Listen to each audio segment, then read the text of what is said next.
Денешната изјава ја давам од главниот штаб за управување со кризи, кој што се наоѓа во просториите на ЦУК. Рано утрово, во 5 часот, се одржа брифинг со домашните и странските пилоти кои што учествуваат во гаснењето на пожарите. Рано утрово полета големиот српски хеликоптер со 5 тона вода кон пожарот во Радовиш и слободно можам да кажам дека овој пожар во непосредна близина на Радовиш кај селото Штурово веќе е ставен под целосна контрола. На територијата на општина Чашка, кај селата Горно и Долно Јаболчиште, действува еден црногорски хеликоптер и еден полициски хеликоптер. На територијата на општина Росоман, кај селото Сирково, действува еден полициски хеликоптер, како и 3 ер-трактори на Дирекцијата за заштита и спасување. На нив во секој момент треба да се приклучи хрватскиот канадер, кој што покажа одредени слабости и истите треба да бидат отстранети во секој момент. Кај Лисец ќе действува романскиот Спартак кој што ќе фрли 5-тонски водни бомби. Значено да напоменаме дека делот екипажот на леталата се чувствува преморено и поради строгите воздухопловни правила не можеа да полетат утрово.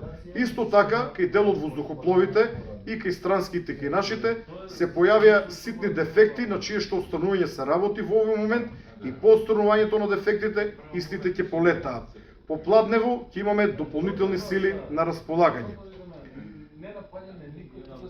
На седницата која што се одржа синоќа во Неготино, на кој што присуствува голем дел од градоначалници од зафатените региони со пожари, на која што исто така присуствуваше и министерот за внатрешни работи Панчевски, како и министерот за одбрана Мисајловски и председателот на ЗЕЛС Орце, донесовме повеќе заклучоци, меѓу кои што и да го зголемиме бројот на припадници на армијата кои што ќе помагат во справувањето со пожарите.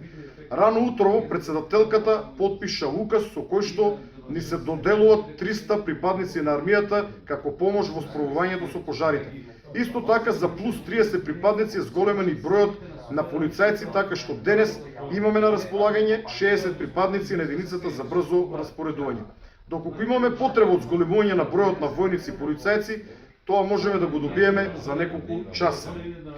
Денес во 12 часот председателката Гордана Сијановска-Давкова, како врховен командант на армијата, ќе ги посети припадниците на армијата кои што учествуваат во справувањето со пожарот на планината Серта во Неготинскиот регион.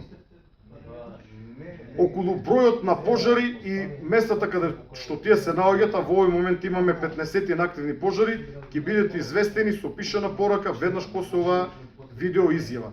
За сите нови значајни информации ќе бидете благовремено известени преку вакви видео изјави.